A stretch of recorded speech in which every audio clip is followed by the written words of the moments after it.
Incharge తహసీల్దార్ నియమించడం వల్ల పూర్తి స్థాయిలో బాధ్యతలు నెరవేర్చలేకపోతున్నాడు. ఎందుకంటే చిన్న చిన్న సంతకాల కోసం ప్రజలు వచ్చినటువంటి వివిధ అవసరాల కోసం కార్యాలయానికి వస్తే పూర్తిగా ప్రజలకు పని చేయకోకున్నట్టు కార్యాలయం చుట్టూ ప్రదక్షిణలు చేయించుకుంటున్నారు.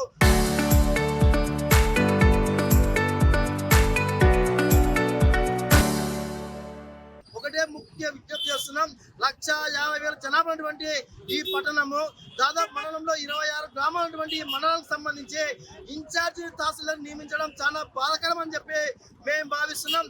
కాబట్టి ఇన్ఛార్జ్ విఆర్ఓలను, ఇన్ఛార్జ్ ఆర్ఐలు కాకున్నట్టు రెగ్యులర్ చేసి ఈ వ్యవస్థను రెగ్యులర్ గా నిర్వహించాలని చెప్పి డిమాండ్ చేస్తాం. ఎందుకంటే ఇప్పటికే ఈ యొక్క కార్యాలయంలో అవినీతి పూర్తి స్థాయిలో తాండవం చేస్తుంది. చిన్న పనికి కూడా చేయి తడుపులేందే పని కావడం లేదు. బిఆర్ఓ కట్ నుంచి, ఆర్ఐ కట్ నుంచి, సర్వేర్ కట్ నుంచి వివిధ రూపాల్లో అవినీతి మాత్రం రాజ్యమేలుతుంది. ప్రధానంగా ఇంటికి సంబంధించినటువంటి పట్టాలు మార్చాలన్నా, కనీసం ఫ్యామిలీ సర్టిఫికేట్ ఇవ్వాలన్నా, అదేవిధంగా పాస్ పుస్తకాలు ఇవ్వాలని చెప్పి, సర్వే చేయాలని చెప్పి ఈ పద్ధతిలో ప్రజలు వస్తే మీరు పైసలు ఇస్తే పని చేస్తాం, లేకుంటే లేదని చెప్పే పద్ధతిలో ప్రజల్ని రక్త మాంసాలు పీక్కుతినే పద్ధతిలో ఇవాళ ఈ ప్రభుత్వ కార్యాలయాలు ఆ వైపును తయారయ్యడం జరిగింది.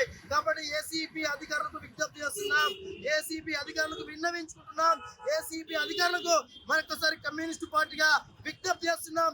ప్రధానంగా ఈ యొక్క తహసీల్దార్ కార్యాలయంలో జరుగుతున్నటువంటి అవినీతి పైన ప్రత్యేకంగా దృష్టి పెట్టండి. అలాంటి అవినీతి అధికారులను తక్షణమే మీరు పట్టుకుని ఆ త్రిమింగళాలను విధుల నుంచి తొలగించాలని చెప్పి సందర్భంగా డిమాండ్ చేస్తూ, కాబట్టి రెగ్యులర్ తహసీల్దార్ నియమిస్తే వీటిని అన్నింటిని కూడా అరికట్టడానికి అవకాశం ఉందని చెప్పి డిమాండ్ చేస్తూ ఇవాళ ధర్నా చేయడం జరుగుతుంది. ఇప్పటికైనా రెగ్యులర్ తహసీల్దార్ నియమించకపోతే భవిష్యత్ పెద్ద ఎత్తున పోరాటానికి నాంది పలుకుతామని చెప్పి సందర్భంగా ప్రభుత్వ అధికారులు హెచ్చరిస్తున్నాం. Local to global news at your fingertips. మీ చేతిలో ఒక ఆయుధం. Download Raw TV app. Media legend Ravi Prakash is back.